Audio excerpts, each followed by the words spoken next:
I started this podcast right about early 2019, and since that day, from starting on Twitch, I moved over to YouTube where I felt like there was a better opportunity to be heard, and also it was a way to kind of give the information some people were looking for in a long form, less produced capacity as what I do over on my main channel. And a huge reason why on the main channel it's no longer Self-Publishing with Dale, it's just Dale L. Roberts.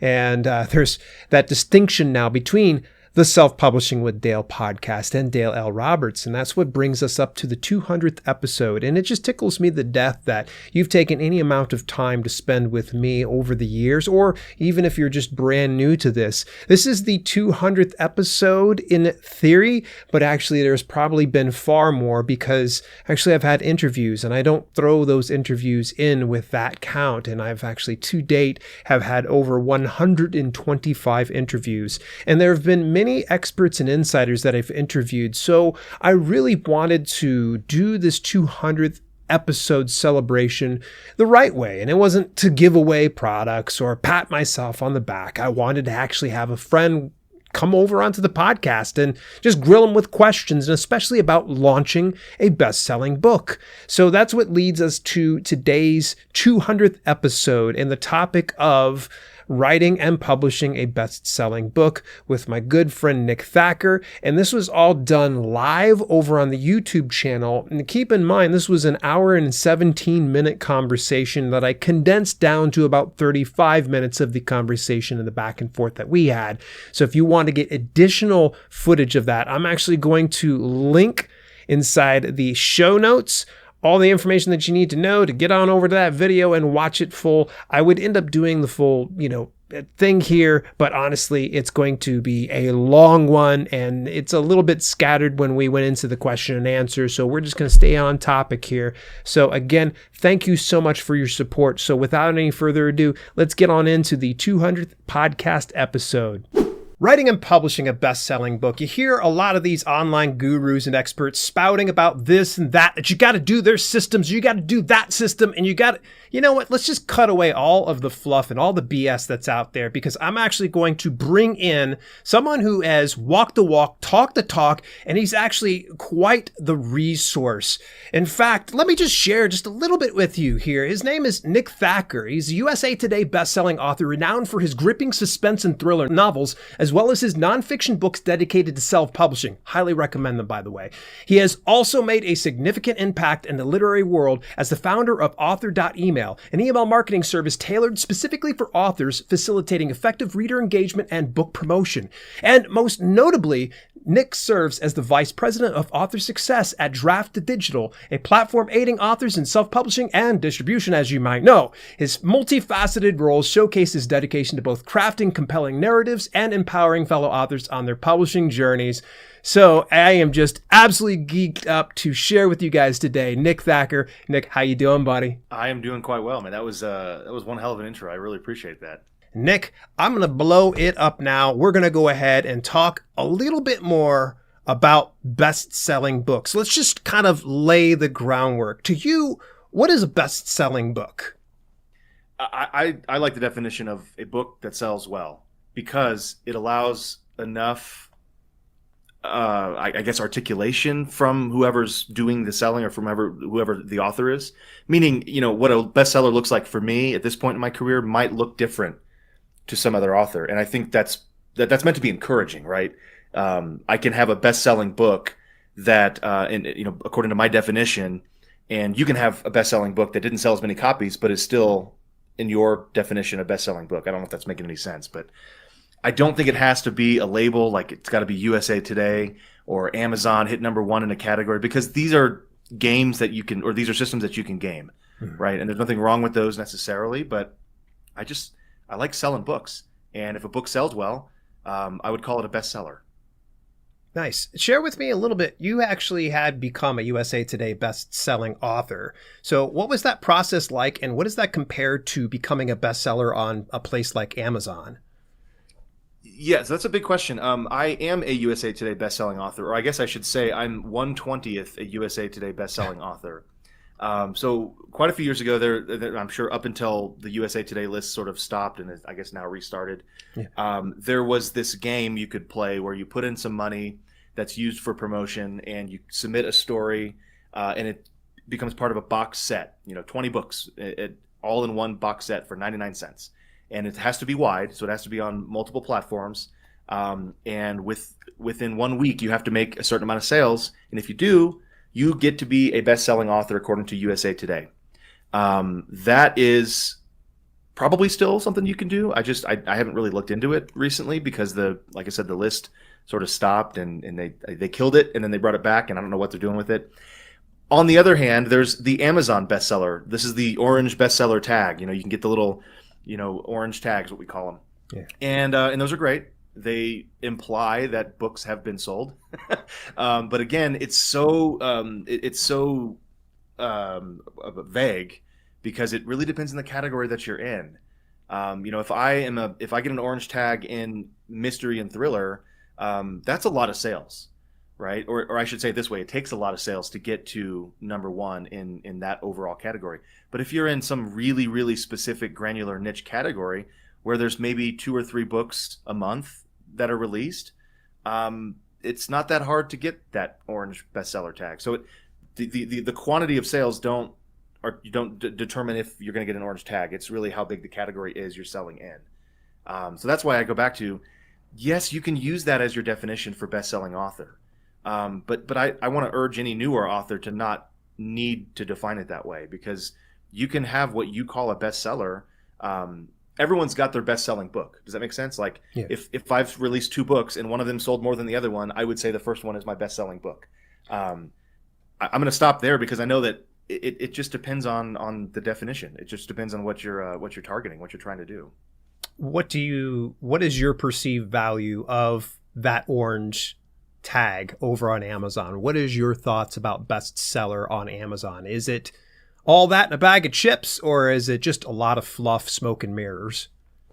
It's probably somewhere in between, right, Dale? Okay. I mean, it's definitely not just fluff. It does mean you have sold some books. You can't get an orange bestseller tag if you've sold 0 copies. Yeah. And generally speaking, we're writing genre fiction, commercial fiction. It's in a category that is pretty well reviewed, pretty well researched, and a lot of readers in them. And so if you get to a point where you've got an orange tag in one of those sub categories, you've probably sold quite a few books, and that's a good thing.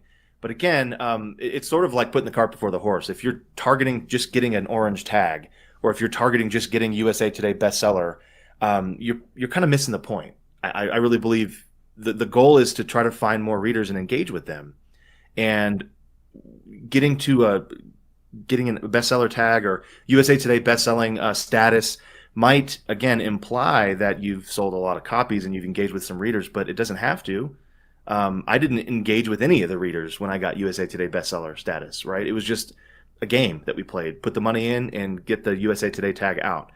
I've had much better long-term, much more success long-term engaging with the readers that read the book and email me and respond to them and all that. And so I think ultimately that's my goal. I'm not going to try to target a list. I'm not going to try to go for the USA Today or New York Times or whatever it is. The orange tag, those are great, but that's not my goal. My goal is to find readers and engage with them by literally giving them things that they want to read, but also talking to them, asking them questions, and just trying to get them to become fans of me, of what I'm writing, of the books that I create, right? That's ultimately my goal. When you hit USA Today bestseller, I know there's going to be a lot of people asking, what was the amount that you had to sell in order to see that type of results versus, say, the 2 or 3 in some sub-niche category over on Amazon? I can't remember the numbers. I wish I had pulled that up. I don't even know if I ever knew the numbers of the sales. We put in, I think it was $500, so times 20, right? Everybody put in a certain amount of money, and we used all of that money for ads. And I did verify that the money was going to ads and not someone's pocket. Yeah. So it was clean. Like it was a good process. But again, it wasn't just my book on the list. It was a box set of 20 books, and mine was just one of 20. I don't want to make that I don't want to say that to diminish the fact. I mean, we did sell a lot of copies. It was probably in the low 10,000s range, I would guess, at Wow. 99 cents. But it's really tricky, and I don't want to prescribe a number because every week is different. Yeah. And the way the lists are curated, it depends on the list and all that. But yeah, I do know that if I were to sell 10,000 copies of any book, in any of the subgenres that I'm in on Amazon, I'm pretty sure I would get that bestseller tag. If I do that in the course of a week, that's a lot of sales. Yeah, that's a tremendous amount. All right, so let's back it up just a little bit because everybody's tuning in because they want to learn a little bit more about launching a best-selling book on Amazon, KDP, and beyond. So you're really good about laying out like the groundwork, the practical steps it's going to take in order to get something achieved. What does writing and publishing a bestseller look like for you? And take me from the first step down to the last step. For me, again, my ultimate goal is not to hit a list. It's not to get an orange tag. That's just gravy. That's icing on the cake, right? Yeah. But the cake is long-term career writing fiction. And for me, that doesn't usually look like flash in the pan, big promo, early launch, fast launch kind of stuff. I'm going to tell you what I do, and this is descriptive, not prescriptive. I don't want anyone out there thinking this is what they have to do. Yeah. This is the only way to make it work, because I do think I'm an anomaly. There's a lot of people who do the opposite of me, and it works really well. And I tried that, and it didn't work. So everything I'm about to say, like I said, descriptive, not prescriptive. Fair? Yeah. So at this point in the game, when I publish a book, if it's my own or through my publishing company that publishes thrillers, we do what we call a slow launch. And it's exactly like it sounds. We're not trying to hit a list because, well, usually the Amazon machinations behind the scenes make things a little tricky early on. When you first put a book out, some of you may have noticed that, the rank doesn't show up for a few days. And we did some testing on that, and I'm pretty sure that that kind of cuts the knees out of your launch as far as the rank goes. The organic visibility goes down because those sales are sort of lost. I mean, you get paid for them. If I sold 100 copies that first day, I'm going to get the money from that, but the rank doesn't move. And then when the rank does show up 3 days later, it's not reflective of having 100 sales the day before. Does that make sense? So there's things like that we're testing. Now, you may listen to this in 10 minutes from now, and that may be different. But the point is, what we've noticed, what we've seen for my books is certainly true. I don't want to do that. I don't want to put all of my promotional might into those first 3 days. But the other reason for it is I release iteratively, kind of the lean startup methodology. Like, I've read a book and I want it to be as good as possible, but we all know the old joke, the best way to find the typo is to publish the book, right? Doesn't matter how many rounds of editing we've done or how many beta readers we have, and I have 200 of them. There's always going to be something that sneaks through. And so I'm not worried about that because I can fix it and I can get a new version uploaded in less than 24 hours. But that's another reason not to throw everything I've got, money, energy, time, at the book those first 3 days. Yeah. So what it looks like for me is I've got my book packaged up and it's all great, right? So cover, description, blurb, all that stuff. It's written, it's edited, it's finished, 95% perfect. Knowing I can never get to be 100% perfect, there's no such thing. Yeah. I'm shooting for 98, 99%, right? And that means that first couple weeks we're finding any last typos that snuck through. And we're fixing it up and everything. But that also means that those first 2 weeks is my slow launch. I've got 2 weeks now where I can start to let the rank show up and let it settle into the categories it's going to be in. We all know Amazon just changed how you do categories, and they don't listen to what you choose. They just put your book in their own categories. So there's a lot of back and forth you have to do. And so I will schedule my newsletter promotions or swaps, as we call them, group swaps, whatever they are. I'll schedule any ads I plan on running for the first 2 weeks, usually not the first week, but that second week after launch is when I start that stuff. Yeah. So if someone's going to, do a newsletter swap with me, I'm very loose about what date they do that. I don't need it to be on launch day. I don't want it to be on launch day. So I'll reach out to them and say, hey, I'm going to launch a book. Do you have any time in the next month to do this? If it happens 3 weeks after the book is launched, that's fine. That doesn't matter. Now, all of that to say, I'm not telling you that's what you should do, author. That's just what I've found, and I've published about 40 of these things now, and so this is working really well for the genre that I'm in, for the style that I write. That seems to be what's working really well. It's kind of an aside. This is similar to, like, I started watching this show called Suits on Netflix. It kept advertising this show to me. It was the same scene. I was like, oh, it's a cool scene. But my wife wasn't interested, so she went out of town for a few weeks, and I was like, this is my time. I'm going to watch Suits. The show's like 8 years old, at least 10 years old, something like that. I didn't even know about it until a month ago. And it's like one of the top selling or top watched shows on Netflix right now. And it just goes to show it's never too late to launch something, right? You don't need to worry about, I hear so many authors, I'll go to conferences and I'll teach some of this stuff. And I hear so many authors, there's fear that they're going to do something wrong. They're shooting themselves in the foot, whatever, they're missing out on some opportunity. I have to do it on day one or week one. And if I don't, my book will never sell. And that's just not true. I know you know that. Right. It's not do or die. And if you miss one thing, we're writing books. There's very little that we can't recover from. And launching is similar to that too. I'm currently going back and working through a series that I haven't touched in 4 or 5 years, but I want to fix it up a little bit. I had a worse editing process back then, and I want to relaunch it, and I'm going to be able to do that just fine. Now, there may be a few people that have already read it that say, you know what, I'm not interested. I already bought it. But the point is, I'm probably going to be able to launch that book again and make a great amount of sales on something on a property that exists. It's been around for 5 years. And so I want to encourage everyone with that. Like, if you're wondering, well, how do I do this? I need to make sure I've got all my ducks in a row. Don't worry about it. Figure out how you want to launch it. Set some goals for yourself. Line up some newsletter swaps, but don't kill yourself trying to make things happen on some magical secret timeline, because I don't think there is one. Yeah, I think there might be some of the extremists that's going to hear you validating some of their thoughts. Some of the extremists of publish and pray. What do you say about the folks that just hit the publish button and walk away without doing anything as far as getting an ARC team going, getting newsletter swaps? What's your thought on that? My thought is that they're either new to the game, or they're naive, or they're ignorant of what this business really is. Yeah. And that doesn't have to be a harsh thing. It's fine if you're ignorant, as long as you don't stay that way.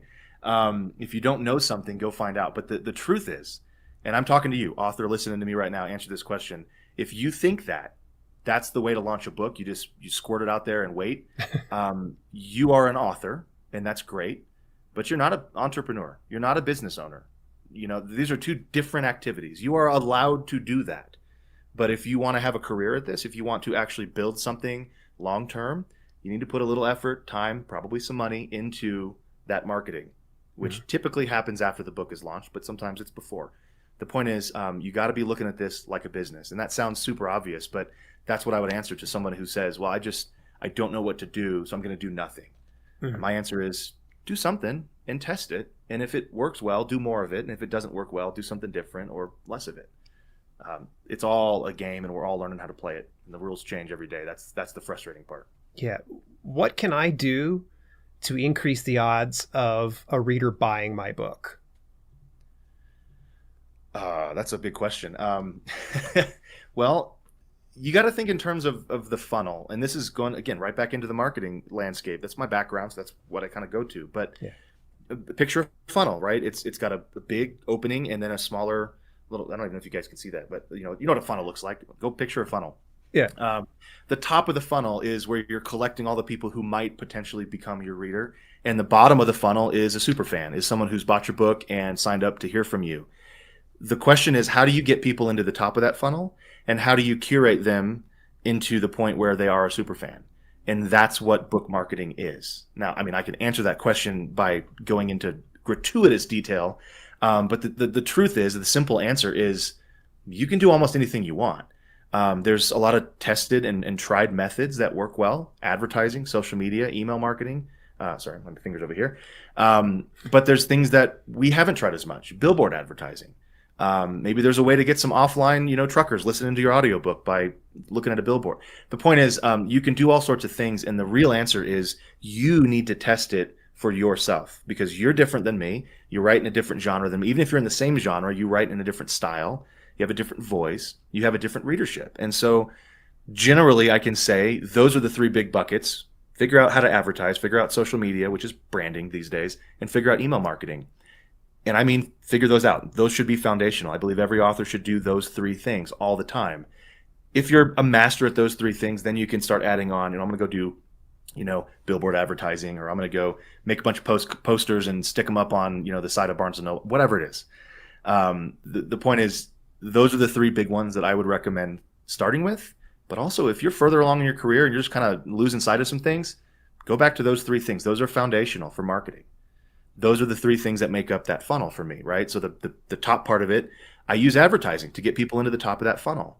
Facebook is a giant data algorithm, right? It knows a lot about a lot of people, and that's freaky, but it also is really cool for people who want to use that data to make money, selling books. And so I can go put up some ads on Facebook and say, hey, I need people that are like this, give them to me. And Facebook goes, here you go, here's $1 billion, and then I just need to curate that relationship so that they don't freak out and go away.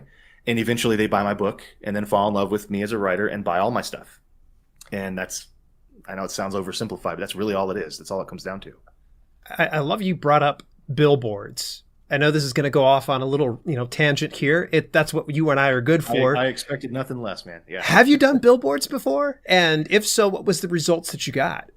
I didn't get all the way to the end goal with that, but I wanted to. So I've got plans, I should say. I'm not actively pursuing them. There's some other things going on, right? Draft to digital, all that. But I wanted a website. I called it Road Trip Reads, and it was exactly what it sounds like. It was audiobooks though, and using digital billboard advertising. So there's a company like Blip is one of them. Yeah, I've seen them. They're super cheap. 1 second at a time. It ends up being really affordable. Yeah.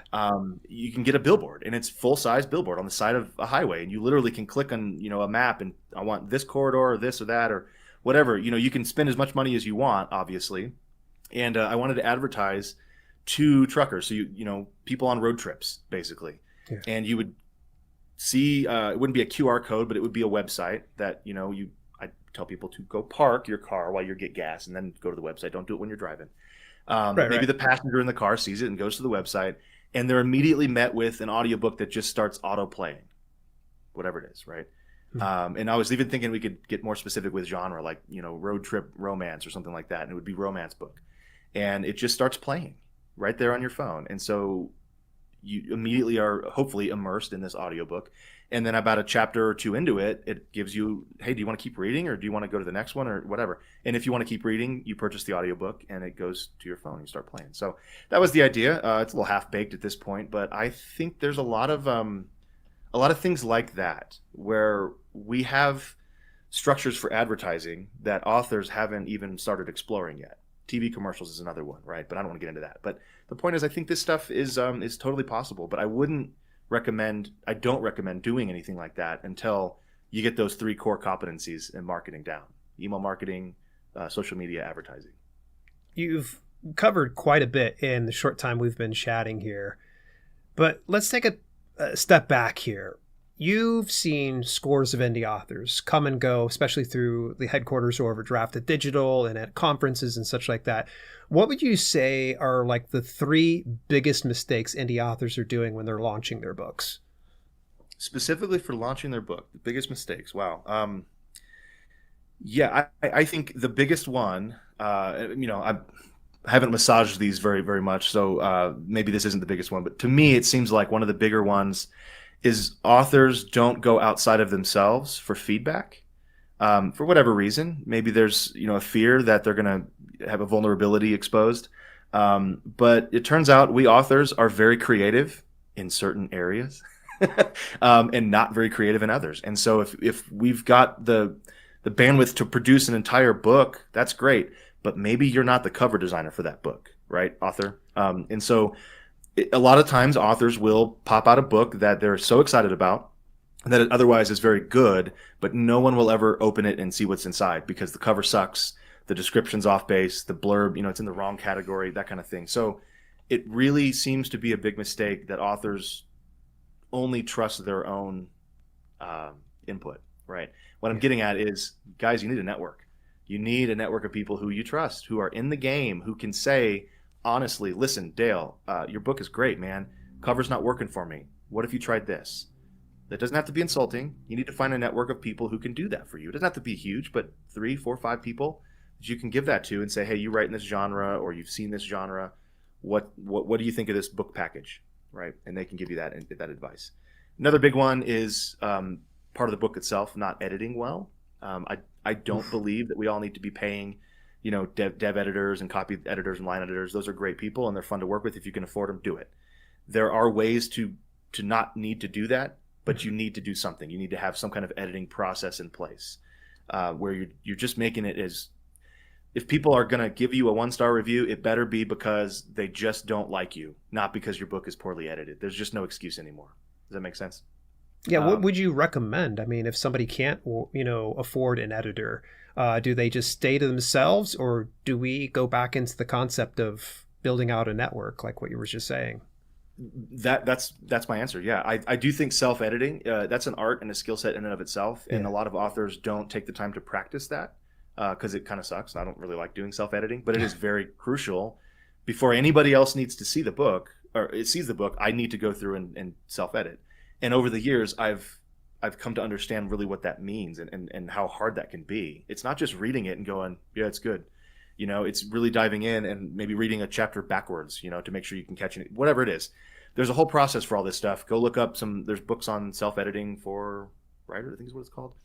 Anyway, there's more than one book on this, and I would recommend going and reading those so that you've done all you can do before you pass it off to people. The second step in this editing process for me is once we've run the book through, like if it's a publishing company thing, we've run it through our process, self-edited, all that stuff, the author's seen it, we've seen it, then we give it to our street team, our beta team, ARC team, whatever you want to call it. I know those aren't the same thing, but we call them all the same thing. And we have a team of like 200 people, and they get the book for free in exchange for doing the work of kind of crowdsourcing the editing. Now, they don't know they're part of a 200-person team, but they're just reading the book and giving us their feedback. And that can look different. I mean, it depends on who it is. It can look different ways, right? It can be more of a dev edit sort of thing. We've got some people who are really granular and they want to slide my commas around all the time, but you usually get pretty good feedback. You have to still go through it and filter it and put it through your sieve, to make sure you agree with it. But that takes care of that like last 3 to 4% of the typos for us. And as long as the book has been outlined well or planned well, if you're not an outliner, you don't really need that dev edit a lot of times once you're relatively experienced at this, my opinion. But that's what that looks like for me. So I've given you 2 big mistakes that authors make. Hold on to that third one just a second, because you just mentioned something that's incredible. You have a 200-person team. How do I get to that point? Because I would love to have 200 readers going through, tearing my stuff apart before it goes to launch, and then, of course, being part of that launch and making it successful. So every book that I launched, it's my name on it, and I run it through my entire street team of 200 something people. Yeah. It's probably 200, 210, something like that. So it's right around 200. Yeah. I can expect about 50 reviews, 60 reviews on a good one. About a quarter. Okay, so you can figure that out. Like you're getting 30% or less of the people who you give the book to are going to give a review. I don't know why. It's frustrating as hell because I'm like, hey, I gave you guys, you promised, whatever. But that's just the way it is. And so the nature of the beast for us is we want as many people as possible doing that because we aren't paying an editor. We aren't paying somebody, $3,000 to go through with a fine-tooth comb and do that. Yeah. The way I did that was from day one, meaning before I even had a career at this, I was just trying to see if I could finish a book. Writing a book, not reading. I can read book. I can read a whole book. I'm right. Pretty good. Writing a book, I wanted to see if I could do it. And I knew, though, that if I liked the book that I was writing, I know I'm not that unique of a snowflake. Like, there's probably somebody out there that also would like the kind of thing that I created. And maybe I'd like to find them and kind of capture them in the form of an email address. And so from day one, I had that in my mind as I need to be building an email list. So I launched my first book and I already had, I think, 1,000 people on my email list. I was blogging at the time, so I was collecting them that way, right? So I was writing about writing and the process of it and all that. And these people had subscribed. And so when my first book came out, I sent it to them and they bought it. And then over the years, I started asking them if they wanted to be part of this thing I'm calling a street team, where they helped me promote it. And that became more of kind of an ARC team where they're editing and helping out. And here we are. I've got a list of 110,000 people, and 200 of them at any given time are on the street team. But it just takes time, money, energy. That's all I did. I built a list. I used ads, social media, and more email marketing. And here we are. Oh my gosh, 110,000 subscribers. You could tell that you created your own freaking author email marketing platform. Well, that was why I did it, man. I was facing, $350 a month at MailChimp or some crap, and there's got to be a better way to do this. So we started Author Email, Kevin Tumlinson and I, and eventually it was acquired by Draft Digital, which is why I'm there now. But I still run it. I still maintain it. It works really well. We call it like an open beta, where we know that there's some UX, UI things that need to be improved, but everything works fine. And we've sent something around 16, 17 million emails through it over the past 6 years. So the reputation, the deliverability is all top notch. And it's $10.99, $10.99 a month. You can send up to 10,000. I think you can have up to 10,000 subscribers. You can send unlimited. Yeah. You can send the same 100 people 1,000 times if you want, but we just cap the number of subscribers you have. So it's the most affordable by far. And I highly recommend every author go sign up. I was actually watching my emails. I had somebody sign up as we were talking. Hey, there we go. Nice.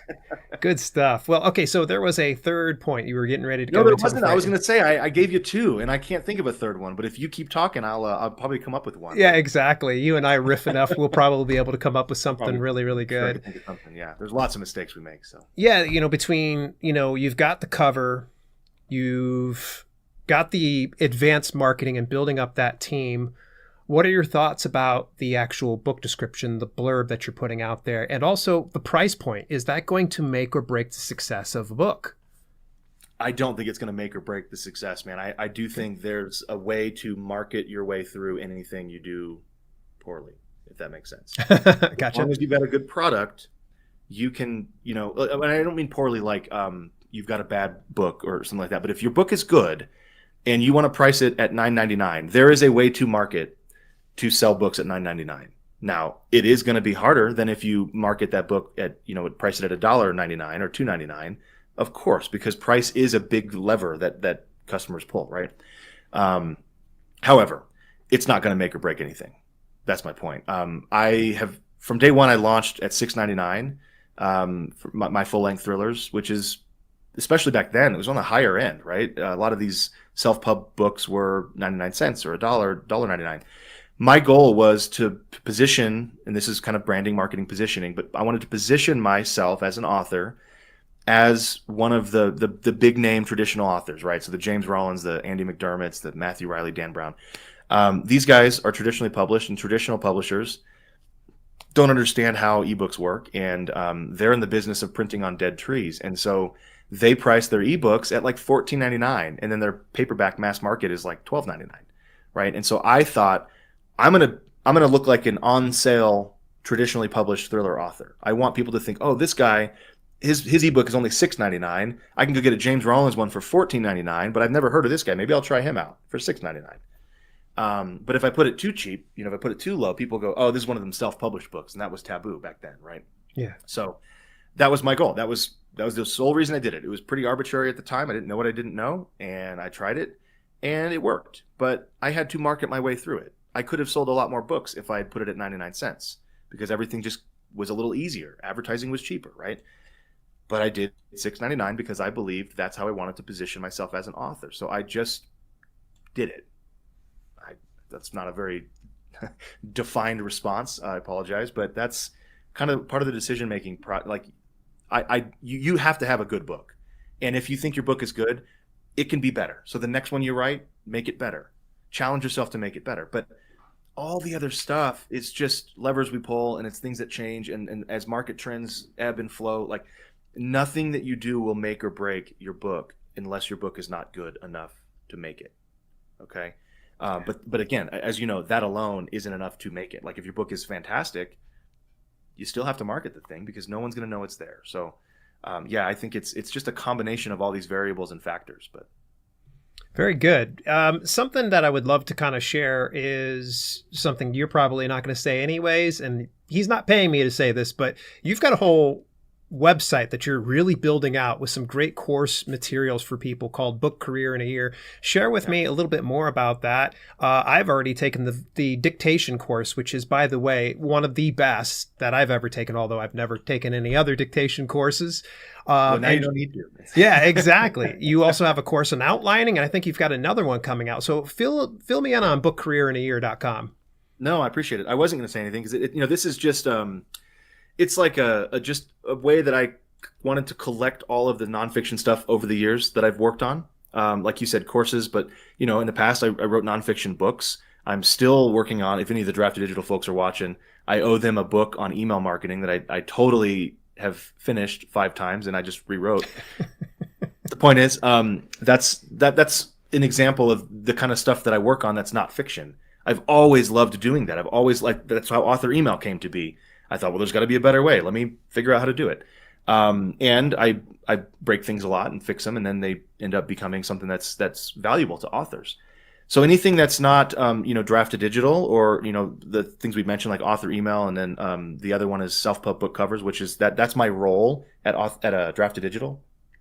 If it's nonfiction and I'm doing on something on the side, working on a book or building out a course, I have just been putting them all on the website, bookcareerinayear.com. And the goal is to get information to authors, to get people into the funnel, if you will, and to say, look, you guys can do this. You can build a career selling fiction. Here's how you do it, or here's how I did it, I should say. And at some point, I may point people to Drafted Digital and say, look, you want to do this? Okay, well, we do that over here. Go sign up for Drafted Digital and go check out what we're doing in the author success department, which is author email and self-pub book covers. Or if you need distribution, go to Drafted Digital and get distributed. But if it's something like, how to edit your book, Drafted Digital currently doesn't have anything on how to do that. And so I've been, not for editing, but I could put something together and say, hey, this is something I've been working on my own time, and maybe you guys will like it. If you need help editing, and it's all going to live at Book Career in a Year. So that's where that came to be. Really, though, it's your fault. Like most things in my life, you dared me to do a course. You did. You told me to do a dictation course because you needed to figure out how to do the dictation thing. And I said, sure, I got nothing better to do. Let me jump in that deep end and see how things go. Well, in my defense, I've done voice dictation prior, but I didn't find I was as efficient as I would like to. And as soon as you had done a video on YouTube, I was like, dude, I need a more granular approach. And 2 days later, you're like, hey, here's a full course. You've been listening to the Self-Publishing with Dale podcast. Visit us at selfpublishingwithdale.com for more information on how you can level up your self-publishing business. Also, check out our growing video on demand service, chock full of free and premium content, when you head over to theselfpublishinghub.com. If you enjoyed the show, please consider leaving a review on your preferred podcasting platform. We thank you for tuning in, and we'll see you in the next episode.